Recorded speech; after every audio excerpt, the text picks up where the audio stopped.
Oi pessoal, nesse vídeo a gente vai definir o que é classe de congruência de um número inteiro, tá? E a gente vai ver aqui várias propriedades que essas classes de congruência satisfazem, tá? Então vamos começar aqui, vamos ver a definição do que é classe de congruência módulo M, né? Então para começar a história a gente pega um número inteiro positivo, né, que vai fazer o papel do módulo, tá? E aí a gente vai dizer quem é a classe de congruência de um número inteiro aí que a gente chamou de x, tá? Note que aqui eu destaquei, aqui em vermelho, né, classe de congruência módulo M. A gente pode até falar informalmente só o termo classe de congruência, mas o módulo aí ele sempre precisa estar fixado, tá? A gente não mistura aí congruência módulo 2 com congruência módulo 3, tá? A gente sempre fixa o módulo. Então, o que é a classe de congruência do elemento x módulo M? Uma classe de congruência, gente, primeiro de tudo, ela vai ser um conjunto, tá? Então, já decora isso aí. Classe de congruência é um conjunto de números inteiros. Agora, quem são os números inteiros que vão estar na classe de congruência do x módulo M? Vão ser os números inteiros que são congruentes ao x módulo M. É muito simples de decorar. Quem são os elementos que estão na classe de congruência do x módulo M? São os números inteiros que são congruentes ao x módulo M. Certo? Então vamos ver um exemplo aqui, que aí você vai ver que é uma definição bem simples, tá? Vamos ver quem é a classe de congruência do 3 módulo 7. Essa classe de congruência do 3 módulo 7, ela vai ser esse conjunto aqui. O conjunto de números inteiros que são congruentes ao 3, já que nós estamos falando da classe do 3, módulo 7, né? Nós estamos conversando aqui em módulo 7, né? Ou seja, agora vamos começar a pensar um pouco aqui mais explicitamente quem é essa classe, né? Eu estou falando de todos os inteiros que são congruentes a 3 módulo 7, né? Mas o que isso significa? Isso significa que o 7 ele divide o y menos o 3, ou seja, y menos o 3 é igual a 7 vezes um certo inteiro k, já que o 7 divide y menos 3. Nós obtemos essa informação a partir dessa congruência, né? Se a gente pegar esse menos 3 aqui e jogar para o outro lado, a gente consegue descobrir qual é a forma geral de um elemento da classe de congruência do 3 módulo 7. A forma geral de um elemento da classe de congruência do 3 módulo 7 é essa aqui, 7k mais 3. Ou seja, aqui de cara você já consegue perceber um fato bem interessante. Se você pensar um pouquinho e lembrar do teorema da divisão de Euclides, né? Você consegue ver que os elementos da classe de congruência do 3 módulo 7 são exatamente os números inteiros que deixam resto 3 na divisão por 7, tá? E aqui a gente escreve isso de uma forma um pouco mais explícita, né? Aqui, note que todos esses elementos deixam resto 3 na divisão por 7, tá? Ok, então agora que a gente já viu um exemplo do que é uma classe de congruência, agora a gente vai lembrar algumas propriedades da relação de congruência e a gente vai concluir, né, alguns fatos interessantes sobre as classes de congruência, tá? E o legal é que aqui a gente vai lembrar dessas propriedades juntos, certo? Ó, vamos lá. Isso aqui é uma proposição que eu fiz em um dos vídeos passados, tá? Eu acho que é a primeira proposição que fala de propriedades da relação de congruência, né? Aqui a gente está fixando o nosso módulo, tá? E a gente diz que a relação de congruência, ela goza dessa primeira propriedade aqui. Qualquer número inteiro que você pega, ele vai se relacionar com ele mesmo. Ou seja, o que é que isso aqui está dizendo? Isso aqui está dizendo que o A, ele está na sua própria classe de equivalente, de congruência, certo? Ó, aqui eu coloquei a conclusão. A classe de A, aqui eu fiquei com preguiça de escrever, né? Aqui deveria ser a classe de congruência de A sempre o contém, pois o A é congruente a A módulo M, né? Lembre-se o que é a classe de congruência. É o conjunto formado pelos números inteiros que são congruentes a A. Ora, nós sabemos que o A é congruente a ele mesmo, portanto, o A sempre está na sua própria classe. Ou seja, a classe de congruência de um número inteiro, ela nunca vai ser vazia, pois esse número inteiro sempre vai estar na sua própria classe. Agora aqui nós temos a continuação dessa mesma proposição aqui, tá? Ó, o que essa proposição diz aqui nesses dois itens restantes, né? Isso aqui, não sei se você lembra, é a simetria, né? Se A é congruente a B, então B é congruente a A. A relação de congruência, ela tem essa propriedade. E aqui a gente tem a transitividade, né? Se A é congruente a B e B é congruente a C, então o A vai ser congruente ao C módulo M, certo? Isso aqui é a transitividade. E o que é que a gente pode concluir a respeito das classes de congruência a partir dessas duas propriedades? Primeiro, todos os elementos de uma classe de congruência, eu também fiquei com preguiça de escrever, eles vão ser congruentes, certo? Por quê, né? Vamos lembrar aqui, quem é a classe de congruência de um certo X? É o conjunto dos Y pertencentes a Z, tais que o X se relaciona com o Y módulo o M lá, né? Ok.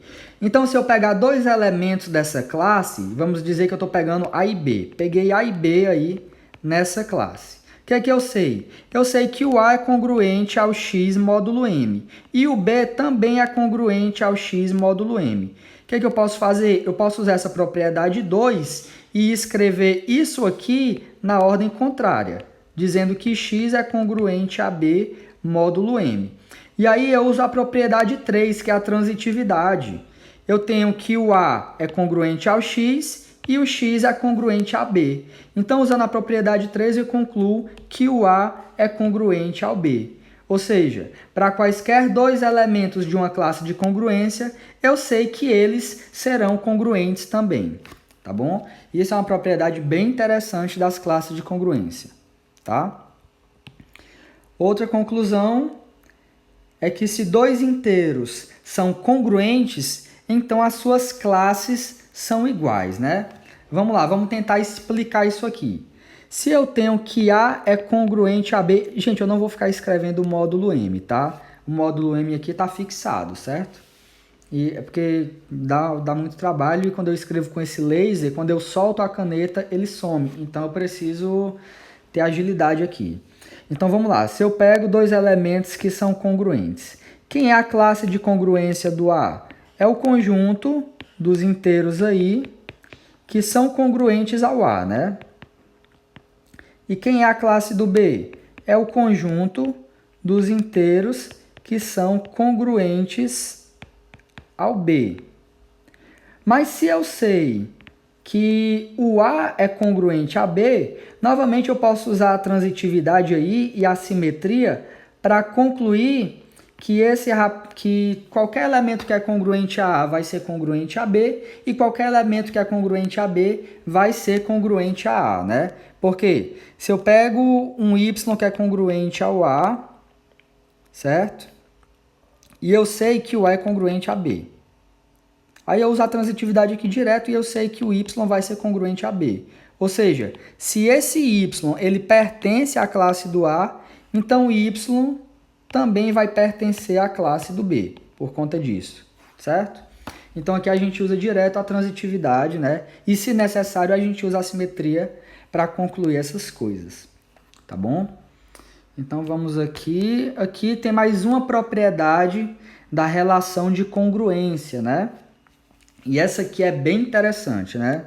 Ó, se a gente pega um número inteiro aí, qualquer, a gente pode concluir que esse número inteiro, ele sempre vai ser congruente ao resto que ele deixa na sua divisão pelo M, onde M é o módulo da congruência, certo?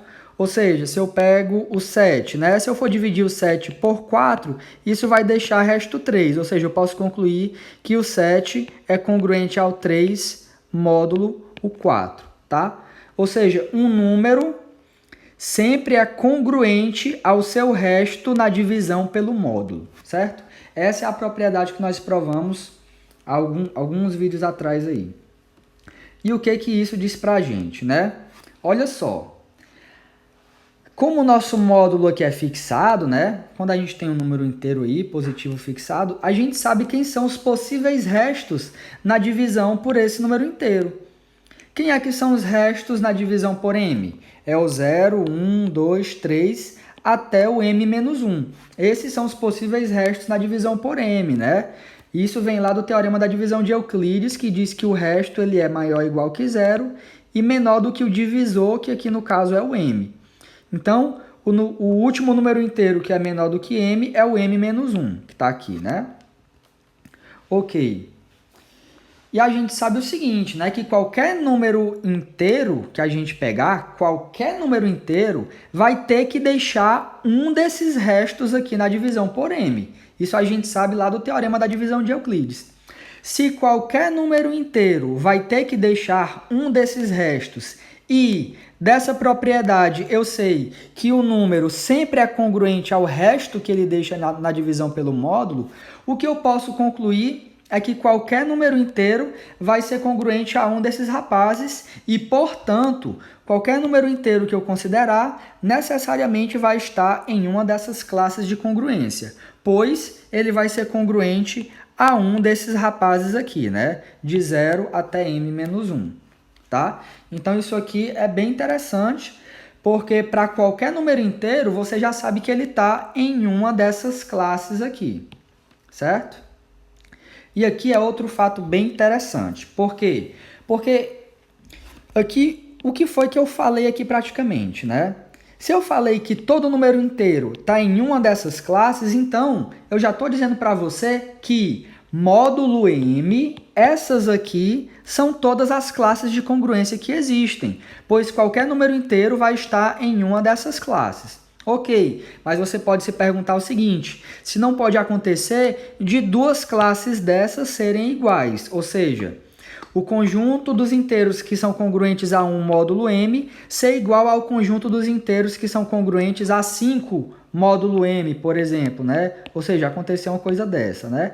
A gente vai ver que esse tipo de coisa não pode acontecer para dois possíveis restos na divisão por m. Por que que isso não pode acontecer, né? Primeiro de tudo, isso não pode acontecer porque o m não divide, tá? O m ele nunca divide a diferença entre dois possíveis restos. Por quê? Porque eu sei que o módulo dessa diferença é sempre menor do que m, tá? É sempre menor do que m.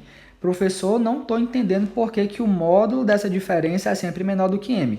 É só fazer aquele argumento que eu sempre faço, né? Coloca o 0 aqui, coloca o m aqui. Esses restos vão estar aqui, né? Na verdade, vai até o m menos 1 só. E a distância entre eles, que é exatamente o módulo da diferença, com certeza vai ser menor ou igual do que essa distância total aqui, né? Só que eu sei que o m não divide nenhum número positivo nesse intervalo, né? Pois o m é maior do que o tamanho desse próprio intervalo, tá ok?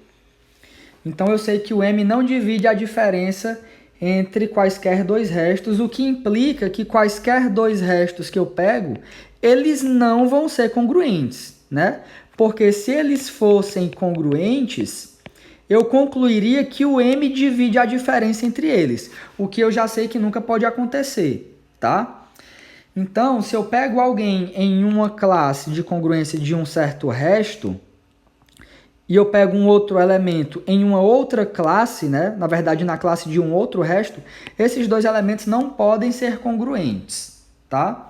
Não vão poder ser congruentes, pois caso contrário, eu usaria a transitividade e concluiria que eu teria dois restos congruentes, o que eu já sei que é um absurdo, tá? Ou seja, o que é que eu concluo com isso? Eu concluo que essas classes aqui, elas são duas a duas disjuntas, ou seja, elas não vão ter nenhum elemento em comum, tá? Essa propriedade aqui ela é um pouquinho abstrata mesmo de entender, certo? Por isso que eu preparei esse exemplo aqui, né?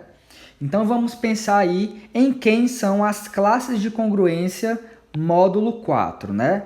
Então, o que a gente faz? A gente sempre olha para os possíveis restos na divisão pelo módulo, que é 4 aqui, tá? Então, um dos possíveis restos é o 0.